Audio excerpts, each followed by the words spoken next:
Cette histoire s'est passée il y a 15 ans. Une mannequin de 16 ans d'origine indonésienne et américaine a épousé le prince de Kelantan, âgé de 30 ans. Au début, le couple semblait heureux malgré la grande différence d'âge. Cependant, seulement un an après leur mariage, la jeune mannequin s'est enfuie, déclenchant un grand scandale dans le pays. Et ce qu'elle a révélé par la suite va absolument vous choquer. Pourquoi Manohara a-t-elle fui son mari? Et à quoi ressemble sa vie depuis? Regardez la vidéo complète pour le découvrir. N'oubliez pas d'aimer la vidéo, de vous abonner à la chaîne et d'activer la cloche pour être averti lorsque je publie une nouvelle vidéo. Continuons. Les membres de la famille royale de Kelantan ont été impliqués dans de nombreux mariages avec de belles femmes et des mannequins. Par exemple, le frère du prince Muhammad Fakhri, le prince Muhammad Face, a épousé une magnifique Suédoise en 2019. Faye avait alors 45 ans, elle en avait 32. Et maintenant, ils ont un fils. Un autre exemple est le fils aîné de la famille, le sultan Muhammad V, qui a épousé une femme russe nommée Oksana Vovodena.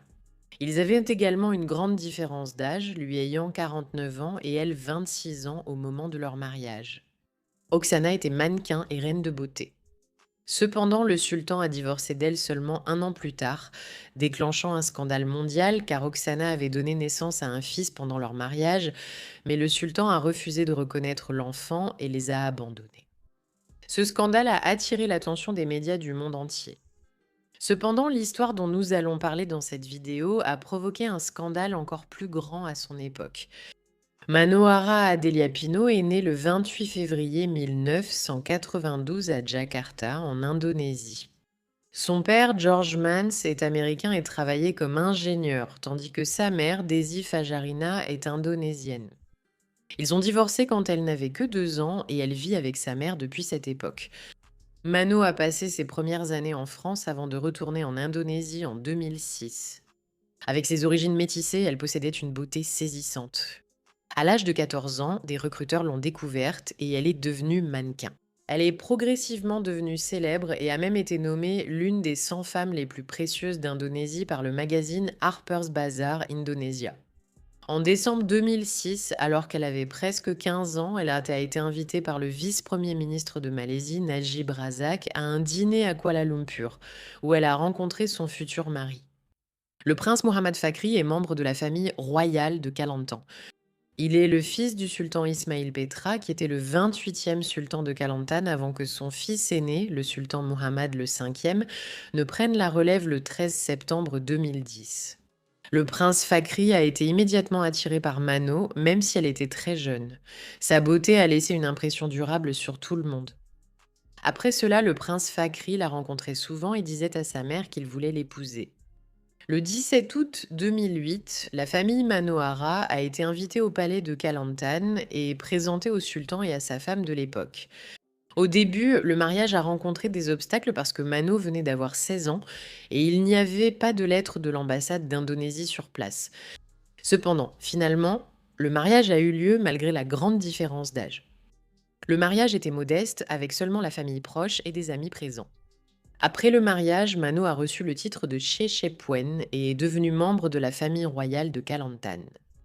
Mano est allée à de nombreux événements avec son mari et était adorée par le peuple. Au début, elle semblait heureuse en public.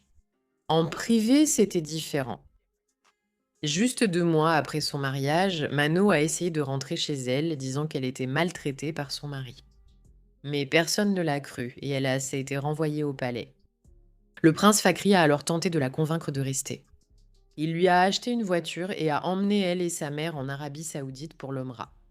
À leur retour, le prince Fakhri a emmené Mano avec lui en Malaisie et n'a pas laissé sa mère les accompagner. Pendant les 9 mois suivants, Mano a été retenue captive dans sa chambre au palais et on lui injectait des tranquillisants chaque fois qu'elle se plaignait. On lui a aussi injecté un médicament pour qu'elle tombe enceinte vite, une hormone pouvant faire rapidement prendre du poids. Mano subissait quotidiennement des mauvais traitements et elle était torturée si elle ne semblait pas heureuse lorsqu'elle assistait à des événements sociaux avec le prince Fakhri. Elle a essayé de s'échapper à plusieurs reprises, mais elle n'y est jamais parvenue. Cependant, en mai 2009, elle a enfin eu sa chance. Le père de son mari, Sultan Ismail Petra, est tombé malade et ils sont partis avec lui à Singapour pour qu'il reçoive des soins. À ce moment-là, le prince Fakhri était occupé avec son père malade et n'avait pas de temps à consacrer à Mano. Alors elle a profité de l'occasion et a déclenché l'alarme d'urgence dans un ascenseur d'hôtel à Singapour, ce qui a fait venir les agents de sécurité qui lui ont permis de s'enfuir. Avec l'aide de l'ambassade des États-Unis, Manohara a réussi à rejoindre l'aéroport de Changi et est retourné avec succès en Indonésie. Lorsque l'histoire est devenue publique, cela a provoqué un énorme scandale et a même tendu les relations entre les deux pays. Lors d'une conférence de presse, Mano et sa mère ont révélé de nombreuses vérités choquantes. J'ai été traité comme un animal, je suis comme sa propriété.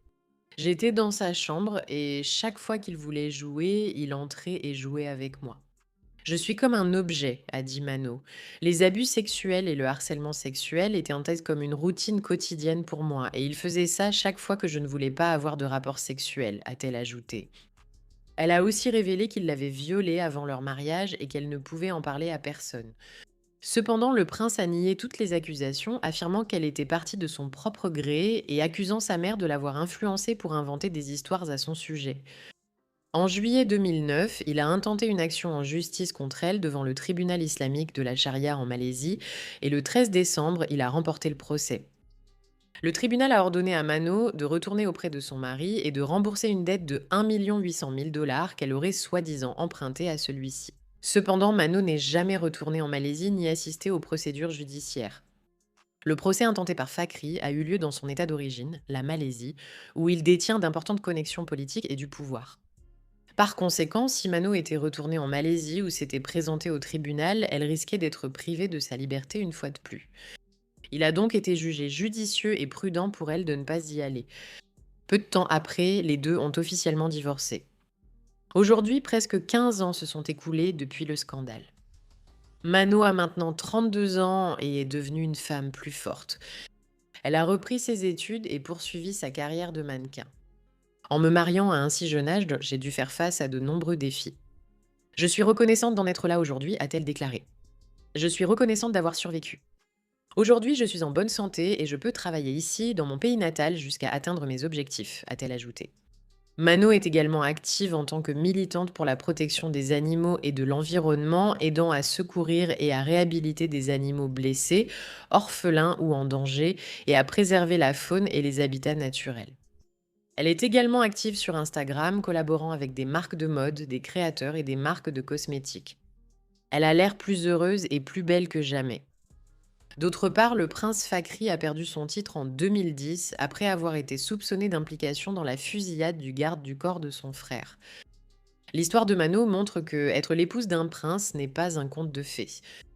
Dans la vie réelle, épouser un membre de la royauté peut être décevant et même devenir un cauchemar. Qu'en pensez-vous? Partagez votre avis dans les commentaires. Si cette vidéo vous a plu et que vous en souhaitez d'autres similaires, laissez un pouce bleu pour montrer votre appréciation. Et si ce n'est pas déjà fait, vous devriez vraiment vous abonner. Abonnez-vous à ma chaîne et activez la cloche pour être averti à chaque nouvelle vidéo que je publie chaque semaine. On se retrouve dans la prochaine vidéo.